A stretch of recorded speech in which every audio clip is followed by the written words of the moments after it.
Okay. Okay. So let me start with a cordial, heartfelt welcome to all attendees, all participants of today's Łojasiewicz lecture, all members of our community at Jagiellonian University, all guests from other universities in Poland and abroad, and especially warm welcome to our distinguished lecturer, our distinguished speaker, Peter Sarnak, distinguished mathematician and leading analytical number theorist. Currently serving as a Eugene Higgins Professor of Mathematics at Princeton University since 2002, and a permanent faculty member, Gopal Prasad Professor at the Institute for Advanced Study in Princeton since 2007. Before that, he worked at Stanford University and at Courant Institute in New York. An editor of the Annals of Mathematics. Peter Sarnak has made groundbreaking contributions to number theory, analysis, combinatorics, and mathematical physics. His work connects diverse mathematical fields.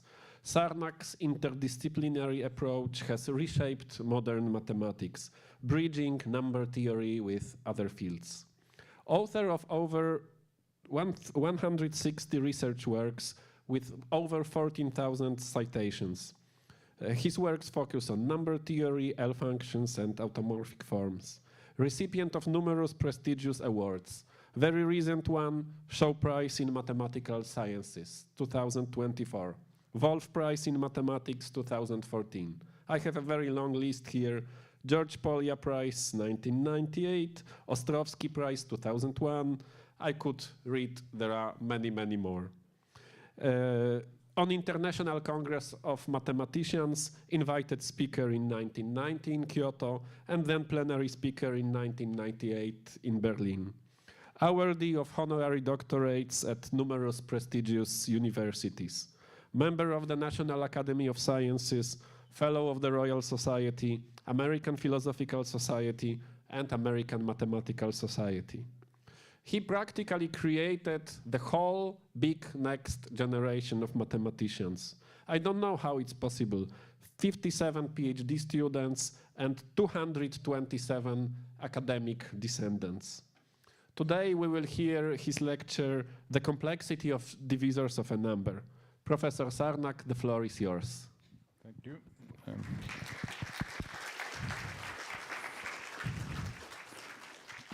Thank you very much for the very kind introduction. It's way over exaggerated, but if some of it is true, that's great.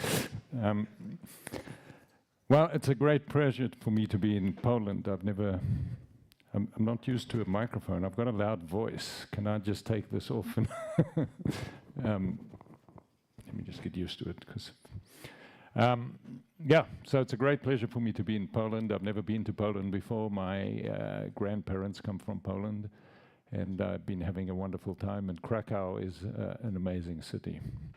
So thanks for the invitation. It's a great honor for me to give this Łojasiewicz lecture. I know a bit of Łojasewicz's work, especially in terms of real analytic geometry. In fact, the real analytic geometry has recently entered into my field quite dramatically through what are called O-minimal structures. And these O-minimal structures have their basis in real algebraic geometry and then real analytic geometry and then somewhat more abstract. And that theory has been used to solve many problems in number theory. And we have a special year next year at the Institute on O-minimal geometry and its applications to number theory and algebraic geometry. So I think it's the subject owes a lot to Łojasiewicz. But I will not talk about that here. I'm going to talk about what was the topic of today's celebration, I guess, some dynamics, and particularly the problem that I'll discuss here, which is the complexity of the divisors of a number. I will assume that not everybody was at those lectures, so it's a general audience talk. All right, so the function we're going to talk about, actually maybe I'll read it here. It's a bit more convenient for me. And then my eyesight, not so good as it used to be. So omega n is the number of prime factors with multiplicity of a number n. So this number is very easy to define. I've just defined it as long as you know about unique factorization into primes, which we'll assume. But it's very hard to calculate or to understand analytically and even to calculate numerically in a efficient way. And this lecture is about some thoughts about the complexity of this function. Even the parity of this function, so if I define this function lambda of n, which is -1 to the number of prime factors, which is measuring the parity, whether it's just +1 or -1, even or odd, is extremely hard to get your hands on. And it's the barrier of many, many things. So the function omega n is additive, just because if you multiply two numbers, I remember I'm counting the primes with multiplicity. And the function lambda is completely multiplicative. So it's got this multiplicative structure. And if I didn't make a mistake, I computed here by hand lambda of n, the first few values. I go up to 29, and you can see it's ±1, sort of looking random. And then below that, I've listed the sum of lambda of n, n up to m. We will be very interested in understanding lambda of n, so one of the first things you do is you average it. And if you look at the averages, it starts out positive, but then it's 0, and then it's negative. It comes back to 0, but it sticks to be negative. And if you continued for a long, long time, you would still see it's negative. And in fact, let me see if this works here. Polya looked at this function, and he conjectured, and Polya was a great mathematician. I knew him at Stanford when I was just a graduate student. He was quite old. Probably the age I wasn't. He looked at this function and he conjectured, surprised he did, that it's less than or equal to 0 for all x bigger than 2. When Turing had his machine working early on in Manchester in the late 50s, he was very eager to show mathematicians how powerful his machine is, and one of the things he looked for very quickly was a disproof of the Riemann hypothesis. Maybe his machine would find a 0 off the line. And he also looked at this conjecture, and Hazelgrove, who worked with him, showed that this conjecture is false. You'll see in a second maybe why one is misled. He showed it's false without telling you which value of x L is positive in the first place, but this was eventually computed by Tanaka in 1980. And that 10-digit number is the first place where L is positive, and of course Polya's conjecture, not surprisingly, once you think about it, and you'll see in a second, is false. All right, in fact, the way to think about it, lambda of m is the function we want to study, but we're looking at the sum, L of x. So if the lambda of m's are really random, and they look to be random, but proving anything is random, which is not constructed as a coin toss or something, is extremely difficult. In fact, I spend most of my time trying to prove things that are explicit behave as if they're random. And if you're trying to do that, that's always very hard. And that's very much the story with lambda. So if you look at L of x, and you sum it up to x, if it were random plus minus ones, you'd think it's about size square root x. So you divide by square root x, that should be fluctuating boundedly. And then to draw a graph, let me take logarithmic scale. So I take x is e to the y. I've got e to the minus y over 2 times the sum m up to e to the y of lambda of m. And we live in the days where you can ask a machine to auto-complete something. Could it learn this? And luckily, I have an outstanding student, Alexei Poznakayev, who discovered some interesting things called murmurations using machine learning. So for me, this is just a thought experiment. I wonder what some machine learning program would give if I asked it to try and learn this function. And he did it. And let me first show you what the function is. So that's the function sum lambda n up to e to the y, up to on logarithmic scale, the square root normalization. So you can see it fluctuates. You can this is if you compute it. And we're going up to e to the 20-something, so we're going very far out. This is what it looks like. And notice that just near the end there, there's a value.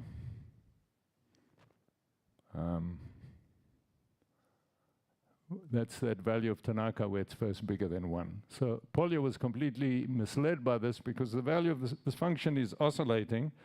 It's not periodic. It's got mean roughly minus 0.7, so it's negative, and it's got small fluctuations, and you have to wait a long time before it actually becomes positive. Anyway, so the question was, could the machine learn this? And if the machine learns it, there's probably some structure there. So he asked the machine to learn, he gave it the small values, and he asked it to compute the large values, and this is what he found. And he's using something what's an RNN, not a CNN, not a convolutional network, but a recurrent network. But he's giving it no more information. So he gives the values of the function up to e to the 12. And the machine learned that, and it reproduces the values there where it's supposed to learn that. Obviously, since machine learning is a lot involved with curve fitting, obviously it's going to do well.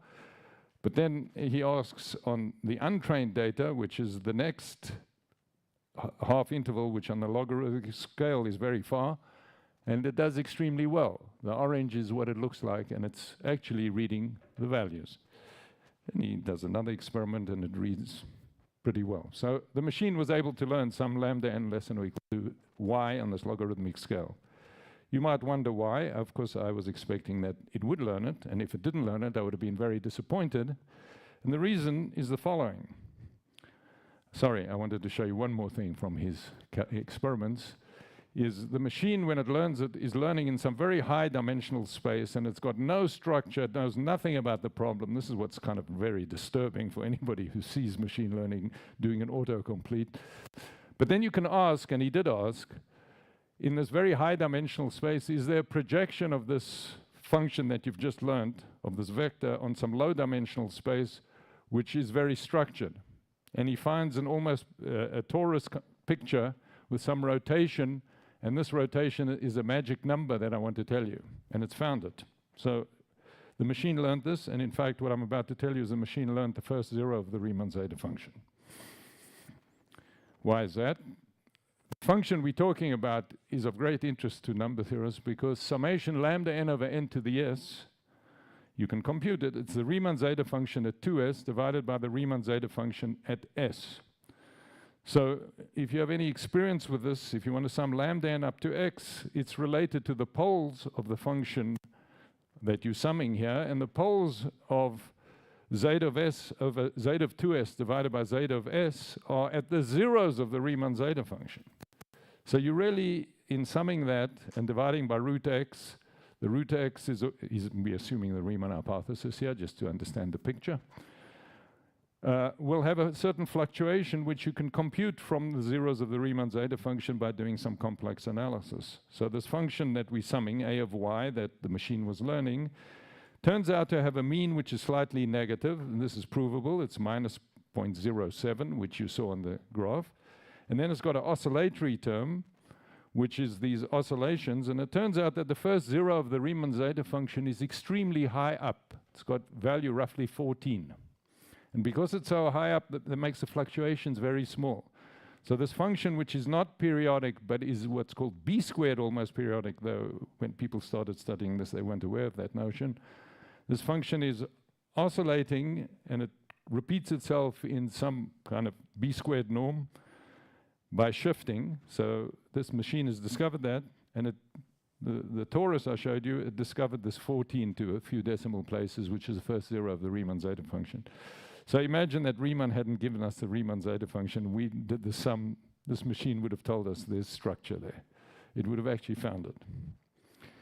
So there's not something too surprising there because Riemann had already found the structure. He understood the structure pretty well. In fact, Riemann computed the first few zeros of the Riemann zeta function. It's not so well known of this either. He wrote one short paper about the Riemann zeta function where he makes the hypothesis called the Riemann hypothesis that I'm not even going to explain because I'm hoping everybody's at least heard of it somewhere.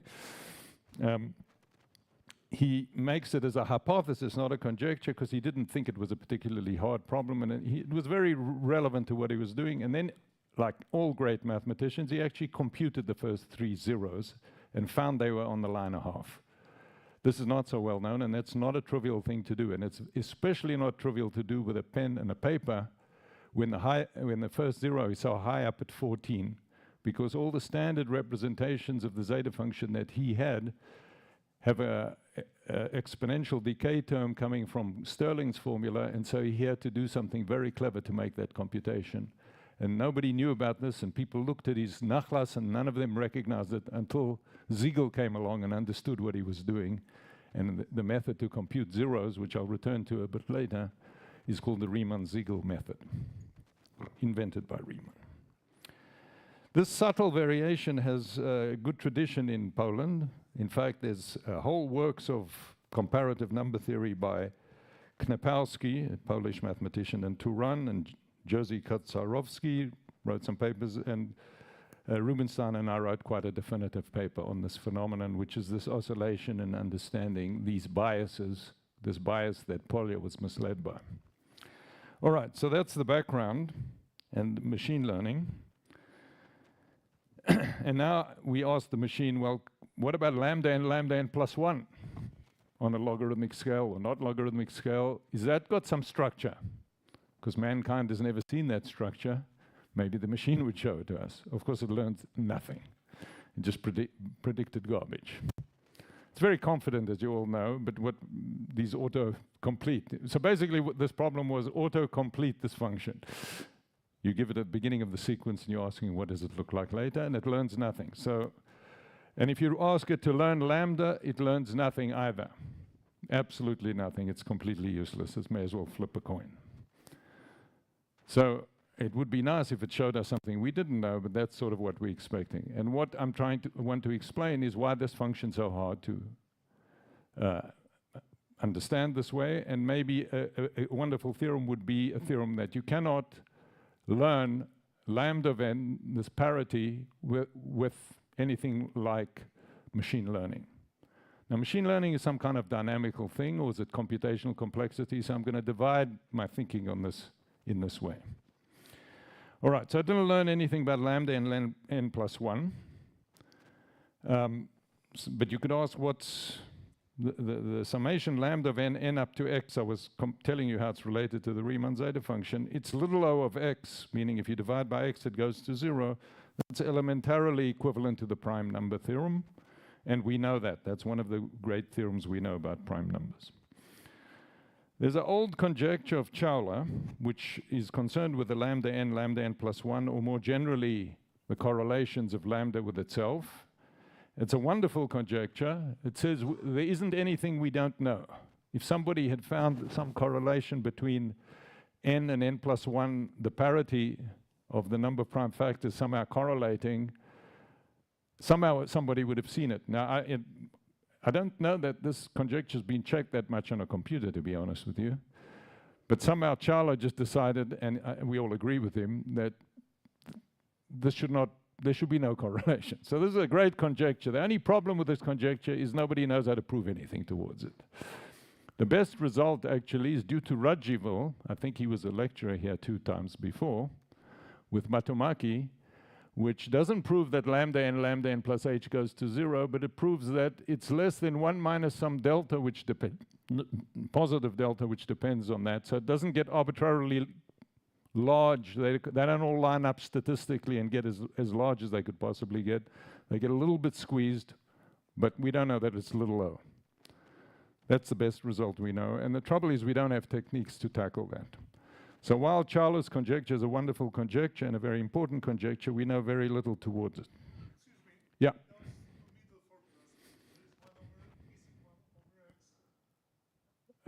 Yes, with the L of x. No, little o of x means you divide by x. Where? No, it's correct. Little o of x means you divide by x. Now this is the number theorists like to use this little o. And little o means, oh, now that you bring it up, the most interesting thing, beyond the great statement of Chowla, is that there's a misprint in this conjecture, and it's got big O. And then it's trivially true. And somehow he never noticed that. It's in a book of his. And there's this horrible misprint, yeah. We all know what he meant. All right. Now, of course, we're supposed to help this recurrent neural net to try compute lambda of n. And it's a very interesting question whether you can compute lambda of n quickly in the sense of computational complexity. I'd formulate the conjecture, I'm going to come to this in a minute, about a dynamical version of this, which has seen a lot of progress. But I had wondered about what about computational complexity. So I'm one of the people, and I think a lot of mathematicians think this, but the people who don't think this are the people who want to sell you that some protocol is secure, is that factoring can be done quickly. Now, by quickly, I mean is we have a number n, and we're supposed to factor in the number of steps should be log the number of digits to a power, polynomial in log n. So I believe that. I've tried very hard. I'll show you a serious effort at the end, which failed. Otherwise, I would have started with a proof that you can factor quickly. So I believe you can factor quickly, and hence any formulation of lambda being complicated, or omega, which is even more complicated to compute, if you want to compute it exactly, would be very problematic for me in the sense of computational complexity. Let me immediately record that the best factoring algorithms are sub-exponential in log n, or n to the epsilon for every epsilon, and then you can fight for how small you can choose epsilon to depend on n, but I'm not going in that direction, but they are only just barely sub-exponential. As you probably all know, because a lot of your money, or a lot of money is thrown into building a quantum computer. If you could build a quantum computer, then you could factor quickly. And since many security systems are based on factoring quickly, this is one of the good reasons, or one of the reasons people want to build a quantum computer. Let me point out a remark here, which when I give this lecture and then people say, somebody might have asked this and I would have fallen into this trap. So consider the following two problems. Factoring n, which I'm telling you I think is easy. And then I give you another problem. I give you three numbers, n, alpha, and beta. And I ask you, so factoring means solve the equation, the simplest quadratic equation, n equals xy. Is there a solution to n equals xy with x and y integers, obviously, and x bigger than 1 and less than n? So it's a non-trivial factor. Once you find one factor, you'll repeatedly get all the factors quickly. So that's problem one, which I think is easy. Don't know how to do it. But problem two is I give you x, y, I give you n, and I give you an interval, approximation problem. Can you find xy so that xy equals n, and x is not between 1 and n, but it's between alpha and beta? That's a hard problem.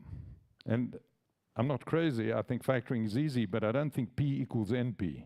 So the second problem, if you could do, then p would be equal to np. That means you could solve the satisfiability problem quickly.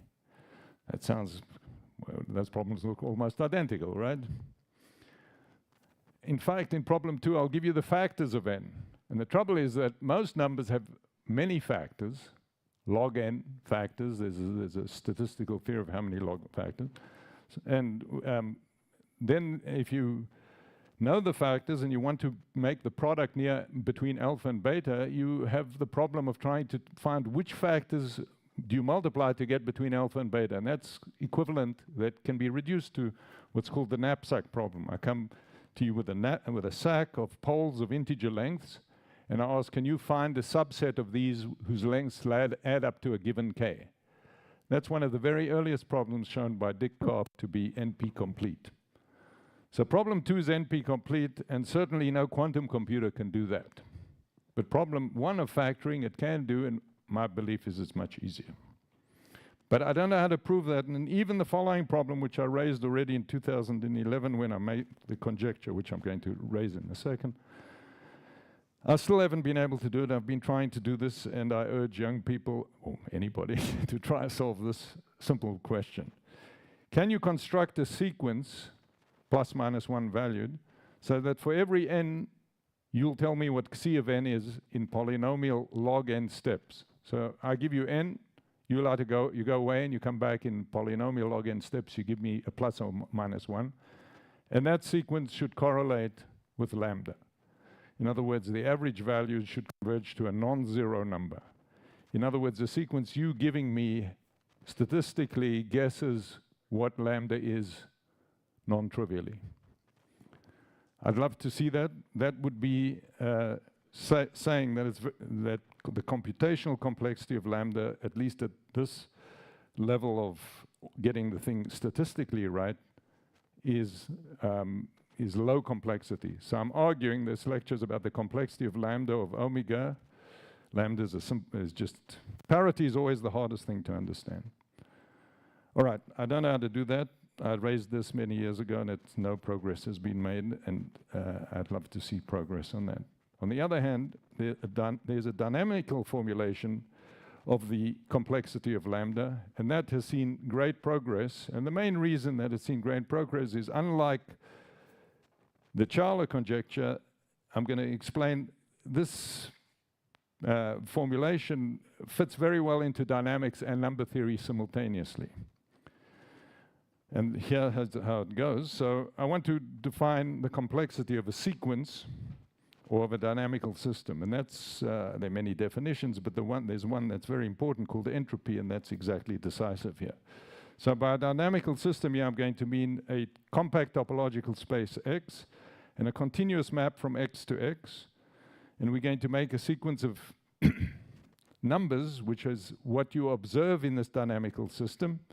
So if I have a point in the dynamical system and I look at the orbit, I take a continuous function. Everything's about continuous maps, continuous functions on a compact topological space. So the sequence is bounded, and I form C of n, and that, as given by f of t to the n at x. So I take an orbit and I evaluate a function, I get a sequence, a bounded sequence. And I think it's Furstenberg's terminology from his thesis even, that's an observable in the system. And now the question is, could you observe lambda in a dynamical system? So before I say that, every sequence can be realized in some dynamical system, because there are very complicated dynamical systems which come from shifts on the integers, and you can just make the dynamical system with the sequence inside it. Roughly speaking, you give me any sequence of zeros and ones, and you can write down the binary expansion an over 2 to the minus n, and that'll be a point in 0, 1, and it knows about the sequence because you formed it backwards. The hard thing is if I give you a number forwards and I ask you, well, is pi, is the cube root of 2 a normal number? People don't even talk about that problem, it's so hard.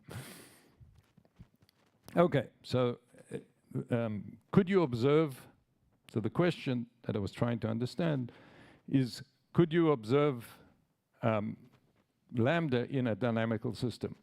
So first I need to understand whether the system is simple or not. So there's a notion of entropy, that's an ingenious definition of Kolmogorov and Sinai in the measure category, but I haven't introduced a measure here. So this was introduced, I believe, by Adler, Konheim, and Merkin, I think. I think I have it right. Anyway, it's simply the following. You have a compact space, and you look at how many distinct orbits, let's say it's a metric space, you look at how many distinct orbits you can make of length n with an epsilon error. So if I have 2 orbits, I'll say they're epsilon apart if at some point in the orbit up to capital N, they are epsilon apart in the metric. And on a compact space, there's only so many distinct sequences of length n, which are epsilon apart, that you can make just by compactness. And you look at the exponential growth rate of that. So I take log of the maximum number divided by n to get the exponential growth rate. I take n to infinity first, the lim sub, and then epsilon to 0. And I get a number, and that's called the topological entropy of the system. And to convince you that that's a measure of complexity, it's turned out to be a decisive thing in the measure world and in this topological world. There's this amazing theorem, I think it's of Pinsker, but maybe I've got it wrong here. But anyway, we call the system deterministic for the following reason, that if I have a measure system which is of 0 measure entropy, suppose it's by infinite sequence, if the future is determined by the past with probability 1, if I know the past up till now, then with probability 1 I know the future, that's equivalent to being 0 entropy. So we see that deterministic has a the word deterministic is there for that reason. So could lambda be deterministic? That's the question we're asking. And that was a question that really fascinated me. because I'm very interested in this Riemann zeta function. And if there was a simple system which had the lambda observed in it, I would buy it for all the money I have, because the Riemann hypothesis would be sitting inside this machine, and if the machine would be deterministic, probably you could say something. Okay, of course, the moral of the story is the conjecture is the exact opposite. You can never read. The lambda is supposed to, dynamically, lambda is not, there's no simple machine that's going to spit out the parity of the factors of numbers at the nth step. Some mechanical system to do it, it'll have to be complicated. So this is this disjointness conjecture, which I made some years ago and has seen more attention than anything else I think I ever wrote, which I'm, of course, very happy about. And the reason is, I want to explain one reason why it's natural. Okay, so the disjointness conjecture says that lambda will never be, cannot be read in a deterministic system. It cannot be observed in a deterministic system. And much more is true. You can't even statistically read it. It's disjoint in the sense that you won't, if you take the correlations of lambda with a deterministic system, so you have x, you have the compact space x, you have a little point x, and you have a continuous function, you have an observable, these two will never be correlated. And that's I call it the disjointness conjecture, and many people, I guess, call it the Sarnak conjecture.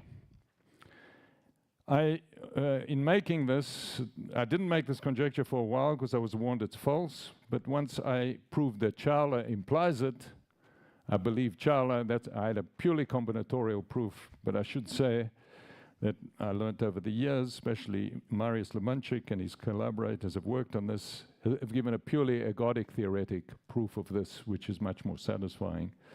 Although my elementary combinatorial proof's also right, just made me very confident with the conjecture. So Chowla is the more important conjecture because it contains everything, but we can't make progress on it. And the beauty of this other version is you can take different dynamical systems and try prove that for a dynamical system, you are disjoint in the sense. And there's a reason that there's a lot of progress to this, and it's not only that these are interesting of their own right, each proof of the disjointness against a more and more complicated system has led to a theorem in prime numbers. Not each, almost each, most of them. It's usually the main development in doing something else in order to prove something about primes or something about integers. So it's a fundamental thing to prove this disjointness, and it captures this at least in a dynamical setting. So there's tremendous progress on this. I can't, in this short period, give you a survey, and I'm not going to. I'm just going to touch on a few highlights. But there are two wonderful survey papers, and the most recent one is by Rivat, Mulner, Lemanchik, and Drumoth. Is that correct?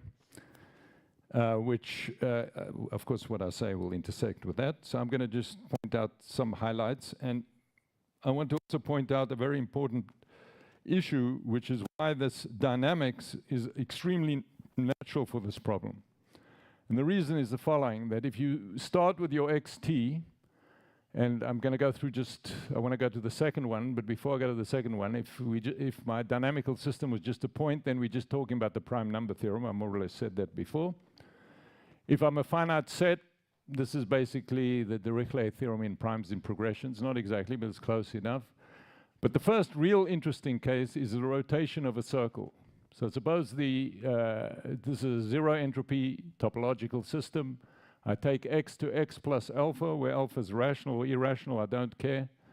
And then it's disjoint, this disjointness conjecture is true for that. And that was proved by Vinogradov. Well, maybe Davenport wrote this exact thing down, but Vinogradov invented the methods to do this. It's called Vinogradov's bilinear method, and it completely changed the whole subject. It's what allowed him to prove every large odd number is a sum of 3 primes, for which he was very well celebrated for good reason. And the breakthrough that he made was he invented this method, which later was clarified very beautifully by Vaughan, is that if you want to sum Mobius, lambda, I never said, I'm not going to mention Mobius in this, If you look at my original conjecture, it's all about Mobius, but they're pretty much the same thing. So I wanted to stick to just plus minus 1. If you want to sum lambda along against something else, this is exactly what he invented, a tool, a bilinear method. You should understand what the sums of your other guy is on a progression. So xi of n is the guy I'm going to correlate against lambda. You need to know the sum of xi on progressions, and you need to know another thing called type 2 sums, which is the sums are right there. Xi of n d1 and xi of n d2. Now there's something very pleasing about these two sums if xi of n is an observable. If xi of n is an observable, then these two sums are Birkhoff sums which every ergodic theorist studies from the very beginning. So the first one is a Birkhoff sum for t to the d. And the second sum is a Birkhoff sum for the joining of x with itself, which is a new dynamical system.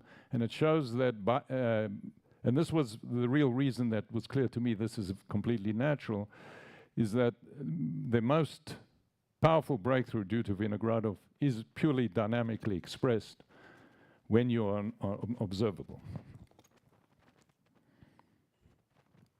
All right, a very important case of this, which was done just before I formulated this, was Green-Tau. They proved this disjointness against zero entropy systems. They weren't talking about zero entropy, but they were looking at null manifolds. If you've been at the conference last week with Bergelsen, there was a beautiful conference about the use of ergodic theory in combinatorics. There's a fantastic realization, goes back to Furstenberg. There's something called the circle method, which allows you to solve. That's what Vinogradov used with sum of 3.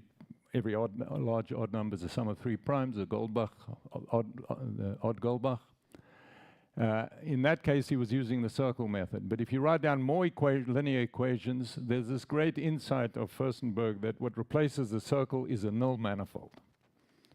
It's a fantastic thing. The null manifold does the job, and then you need to prove the null manifold, this disjointness statement. And this disjointness statement for a null manifold can be reduced to the torus case, and that's Green-Tau, an important case that is proved, and it's critical in their works on long arithmetic progressions in primes, which is a wonderful achievement. So what I'm saying is that this is part of what they need, but they need much more. So these are called homogeneous dynamics, and amongst the homogeneous dynamics, there are ones of zero entropy, and there are guys of non-zero entropy. So if you replace the null manifold by a semi-simple group, and you're looking at G mod gamma, and you look at translation on the group, or polynomial maps on the group, then there are two kinds of transformations that you get. So homogeneous dynamics is concerned with linear, the action's linear in the add action, so it's matrices. So it's linear. What's complicated is how you come back on yourself, because you're looking at the space G mod gamma. So it's the situation where there's beautiful problems and beautiful progress. And in that situation, the disjointness conjecture against the zero entropy systems, the zero entropy systems are exactly what are called quasi-unipotent. So in Jordan form, the eigenvalues are all modulus 1. The minute there's an eigenvalue bigger than 1, you are positive entropy. And in those cases, this disjointness is proved completely by, first in the simplest case by Berger and myself and Ziegler, and Peckner in his thesis in complete generality resolves this conjecture for homogeneous dynamics completely, the disjointness.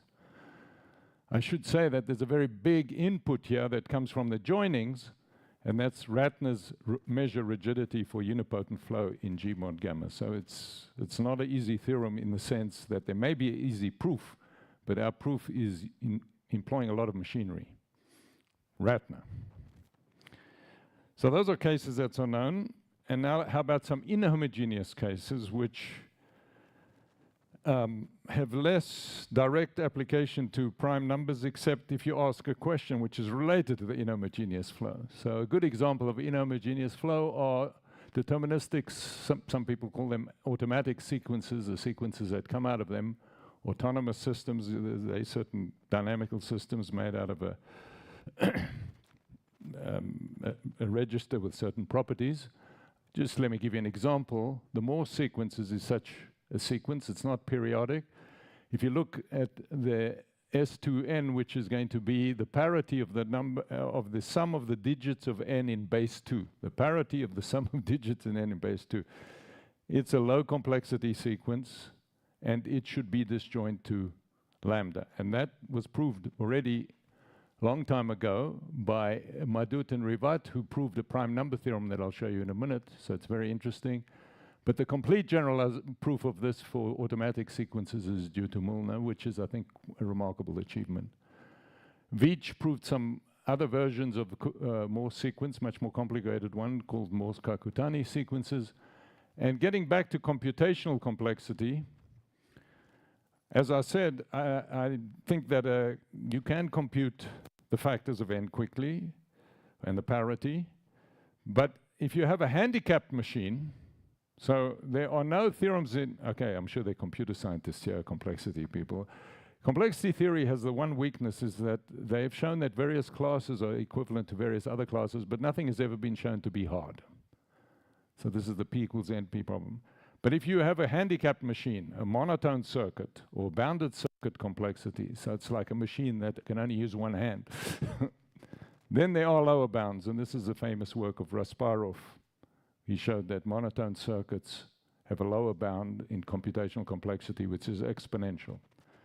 So those kind of things actually can be written down in terms of Fourier-Walsh series and the Fourier coefficients, and you can use the techniques that I'm describing, this joining, this Vinogradov method. And this was done by Green and separately by Bergan. Green for bounded circuits and monotone circuits are the sort of most difficult of this type, and that's a complexity result. There's no dynamical system. For each large n, you make a computation, and the machine, so to speak, would change on you, but it's given by expansions in Fourier series. So this is one result which says that the computational complexity of a handicapped machine is disjoint from lambda, which is a remarkable theorem.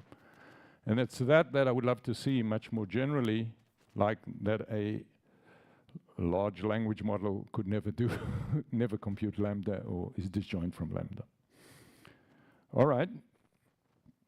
A very beautiful example of a non-homogeneous system, which in Furstenberg's early works, before he proved all this machinery that's used to prove a Semiretti type theorem, he built up systems which are of zero entropy by inverse limits of what he called distal systems. So distal systems played a very big role. And since I don't really work in that field, I just looked at the first example to prove disjointness was a skew product. So a torus is very easy. That's Vinogradov.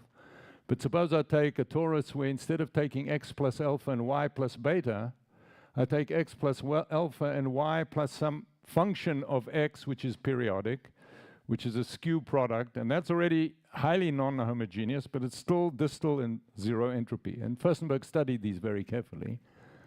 And these are all disjoint. Leo and I made some progress on this. Wang solved a good portion of this. And then there's a work by Lemanchik and his collaborators. And there's also a very beautiful paper that I'll return to of Kanagowski, Lemanchik, and Radziwill. But in this case, we have disjointness that de Faveri proved against G's, which all alpha and G could be all the way down to C1 plus epsilon. So if we should be down to G continuous, but that is not known.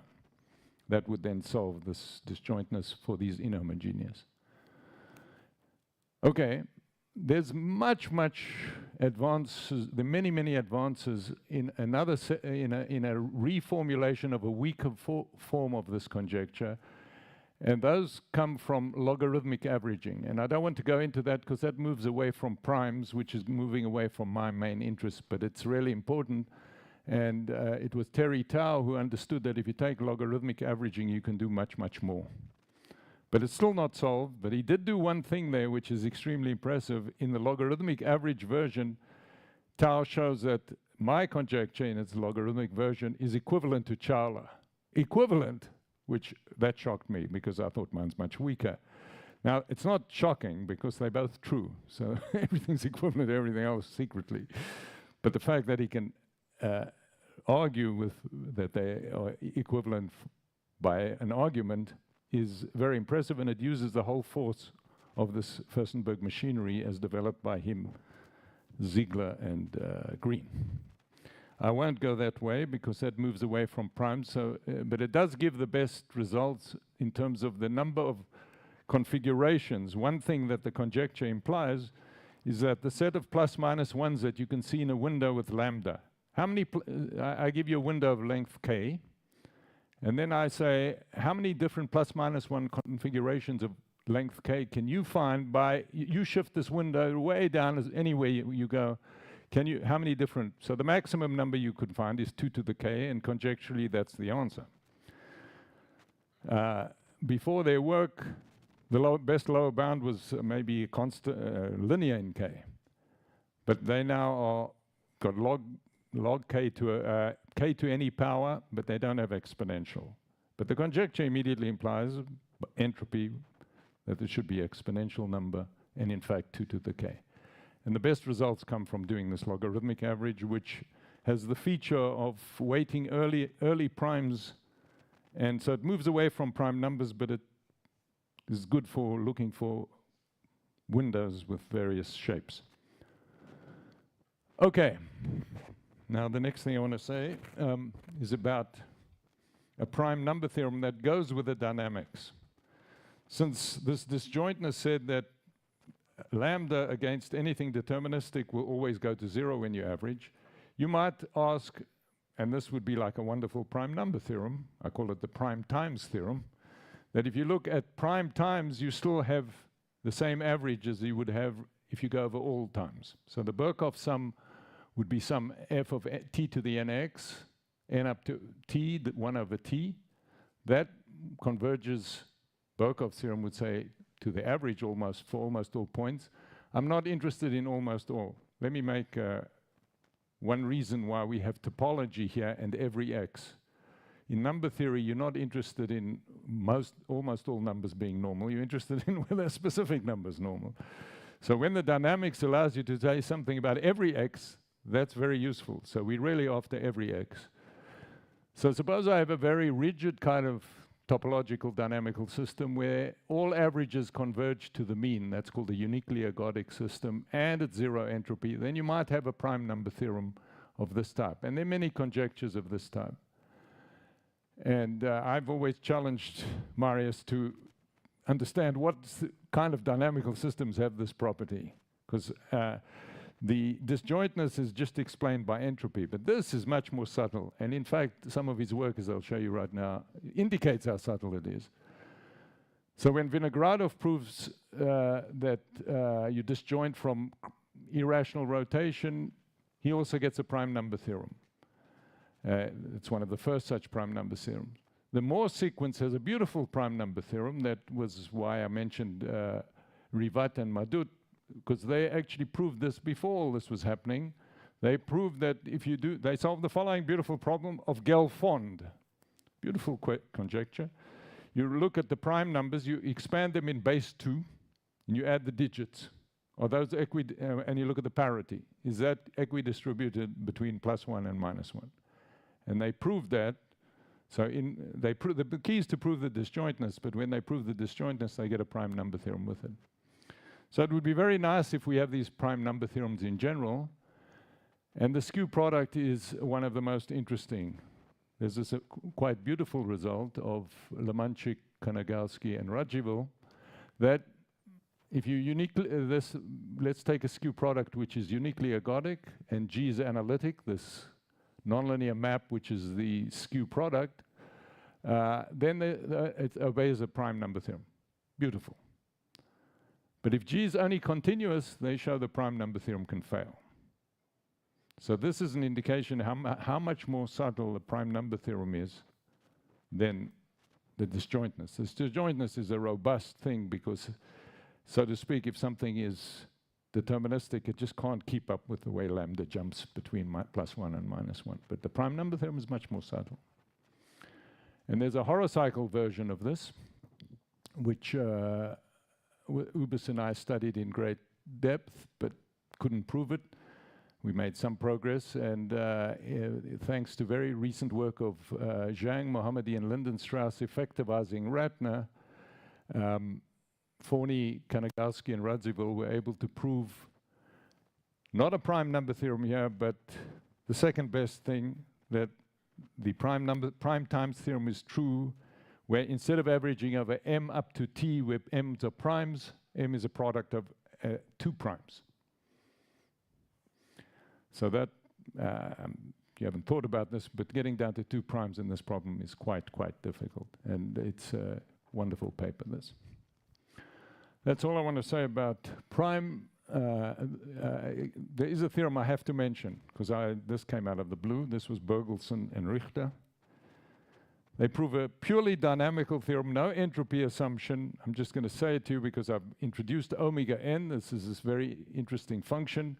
But I want to remind you that omega n, the number of prime factors, the size of omega n, is going to be about log n. So it's usually small, but it's growing with n for most n. So suppose I have a system which has the property that summation f of t to the nx 1 over n converges to the integral of f, and there's only one answer. It's uniquely ergodic. That's what uniquely ergodic means. Then they prove the following amazing theorem, that the same is true if instead of taking t to the n, I take t to the omega n. This is true. And not only is this a beautiful theorem, that if you restrict this to where the system is just 2 points, you get the prime number theorem. And in their first treatment of this, they used the prime number theorem. But then Richter gave a second proof of this, which proved the prime number theorem, and gave an elementary proof of the prime number theorem using ergodic theory.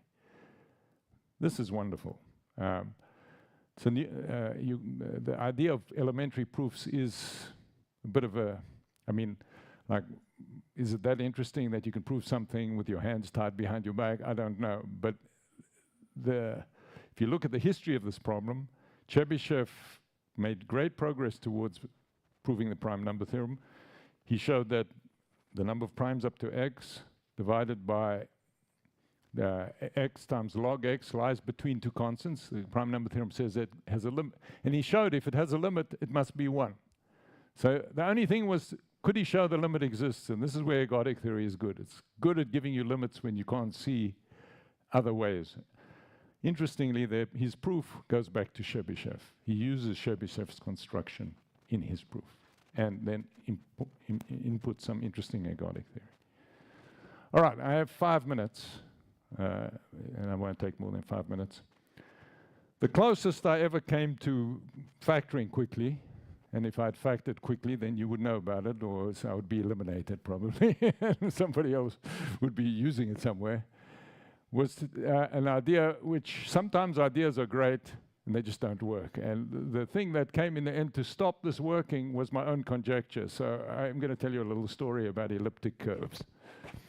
So now we change into another sequence which has the property that it's lambda on some specific numbers.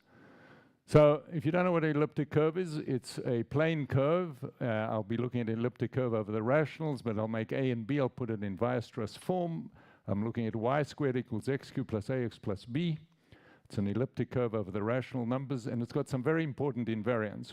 And one of them is its root number. And the root number, whatever it is, it's the product of local root numbers.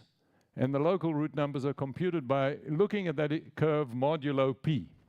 And if that reduction mod p is singular, and that will only happen if p divides this discriminant here, then this number can be plus or minus 1. But if you have good reduction, then this number is always 1. So this product of local numbers is convergent because it's only involving finitely many primes, the primes which divide the discriminant.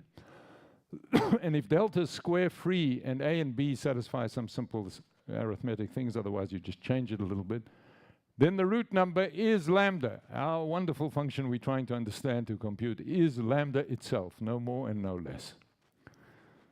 So if you want to compute this quickly, you might try factor the discriminant. I'll assume it's square free, and I told you the fastest factoring algorithms are sub-exponential. Well, you might try use the elliptic curve in some other way. And you might try compute the root number without factoring the number. And maybe there's a way of doing that and going quickly. And if that happened, you would quickly see the factorization too, is my claim. So I want to bring in some sophisticated machinery here. We can count the number of points on the elliptic curve over a finite field. And it's given as the theorem of Hasse. It's given by p plus 1 plus a correction term minus ap, which is at most 2 root p. So with the elliptic curve, for each prime p, if p divides a discriminant, we're very happy because then we can factor. So I'm looking at small primes, and I'm looking at these numbers ap. I get all these numbers ap. And we can assemble those numbers into something like the Riemann zeta function. It's called the Hasse-Weil L function of the elliptic curve. Okay, now I'm throwing everything at this. So this Hasse-Weil L function was conjectured to have an analytic continuation functional equation, and this is Wiles's big theorem when he proved Fermat's last theorem. This is what he proved. He proved this Hasse-Weil L function as an analytic continuation functional equation. That's one way of interpreting it. And the interesting thing is the parity of the order of vanishing of this L function at the central point is the root number. So the idea, maybe I can use these APs to try compute the root number quickly. And not only that, the discriminant, if you go back to Riemann, I told you that Riemann computed the first zero of the Riemann zeta function, which was at height 14. His method works for any L function, and if you try to compute this here, you'll find that you can always compute everything at the center in the square root of the discriminant to the half. And if you compare that to factoring, that's trial division. It's saying I can factor a number in square root n steps. Yeah, we all know how to do that. So can I do this much faster? Okay, so it compares to factoring, and the reason that this looks like it might be very clever, that's what I was saying, it's a good idea that fails, is that I'm trying to compute with the multiplicity of the 0 and a half. Okay, now I'm going to assume any conjecture I want, because once you implement it, if it works, that's all. By the way, when I said factoring can be done sub-exponentially, there's no proof. It just works in practice, and it uses some heuristics. So the proof is in you implement it, and what works, so I can assume Riemann. That's not an issue here. And I'm going to try compute how many zeros there are in an interval around 1/2. They're symmetric. And the most important thing is the number of zeros there is log of this discriminant. You can do a winding number argument. They're only logarithm number of zeros. So it looks like you're down to log of delta, and you're just trying to compute. There are only few zeros. And you want to compute the multiplicity at a half, which you can try to compute by computing how many there are in an interval and seeing whether it's odd or even. And Rubinstein and I developed an algorithm to do this, which at first we were sure is going to run in log delta to some number of steps, and we'd be done. We'd be beating everything inside. Unfortunately, it only runs sub-exponentially. So we match the factoring. We can compute this lambda without factoring. We use all this. Our algorithm works. We haven't implemented it because it's quite, this is why it's still taking time, but we've checked it. That theoretically, you can show it works. But this kind of thing you really want to implement as well. So we have an algorithm which computes, when you start out, you're given the elliptic curve, it'll come up with a tau there, it looks for gaps. I'll just finish with that in a second. And once it finds a gap, it finds a tau, and then it computes as parity. And sadly, we get stuck at exactly the same place where the factoring algorithms, we don't beat them. That was very disappointing. But I repeat why I was always optimistic here, because there are only logarithmic number of zeros there. And the reason it doesn't work is because of a conjecture of Nick Katz and myself, and let me end with that. So what we need to do when we want to find the number of zeros, we need to find the gap between the zeros. Now, if God were making these zeros at random, you have a Poisson process, there's clustering and big gaps, and with a big gap, we would have won. That's why, but Katz and I have a conjecture about how zeros of L functions behave by some theory from function fields, and it's been checked numerically in the number field. And this conjecture says that the zeros behave like random eigenvalues in a random matrix ensemble. And there's a feature of eigenvalues of a large random, say, symmetric matrix, is that once you unfold it to be the right scaling, like this log, then they want to be very rigid. You have to wait very long before you see a big gap. And that very long wait is what slows down our algorithm. And it's that conjecture which stopped this being a great idea. It does match factoring, and it's a new algorithm. So that's what I know about the complexity of lambda. Thank you.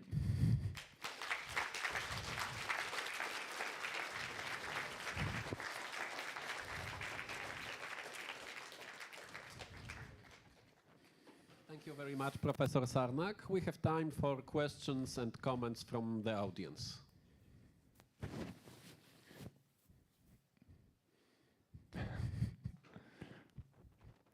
Are there any questions, comments, or remarks? Maybe somebody can factor quickly. That would shut me up.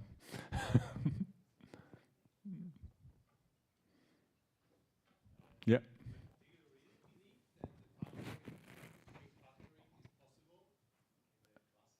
Yeah, yeah, of course. There's no, let me make clear that let me clarify something here. There is no theoretical evidence that factoring is hard. No theoretical evidence. The only evidence is that nobody has succeeded, as far as we know. Imagine you're a mathematician where you say nobody succeeded to solve this problem, so I'm not going to tackle it. It's the only problems we look at. So you have to have a belief, and there's no evidence it's hard. And I'll tell you something that I like to say. Maybe Shor's algorithm, the fact that you can do it with a quantum computer, is a strong indication that you can do it with a classical computer. So I believe, yes, factoring, remember that all right, let me say another thing that is quite interesting from that point of view. If you look, there's something called Gödel's lost letter, in which it's pointed out that in some sense he invented computational complexity before anybody else.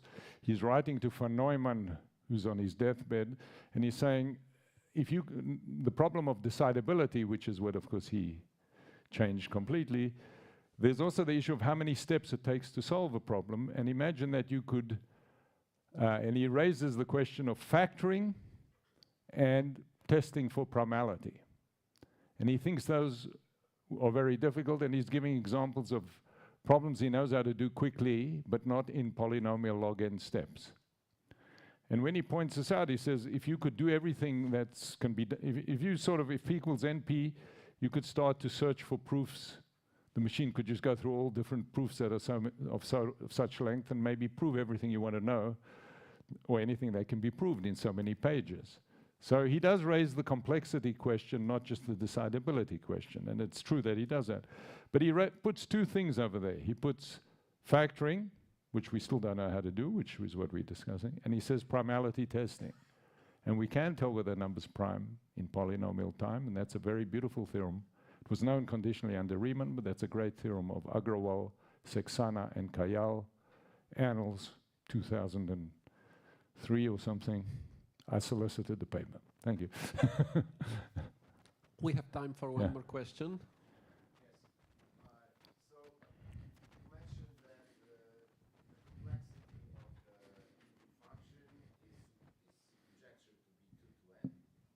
The word complexity, yeah.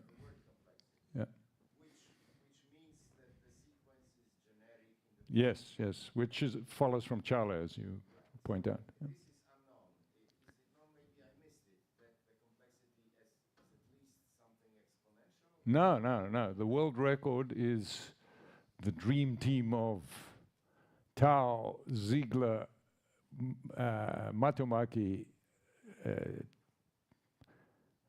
what's his name? Radziwiłł, but what's the other name? Teravina. This is like the dream team in this subject. And they have a lower bound which is bigger than k to any power and slightly better. And Miguel Walsh has a technique which is already improving that, but none of them give exponential. No. So theoretically, it could be that lambda itself is deterministic, right? Yeah, that's what we, I'm saying it's not, but of course, yeah. Are you questioning my conjecture?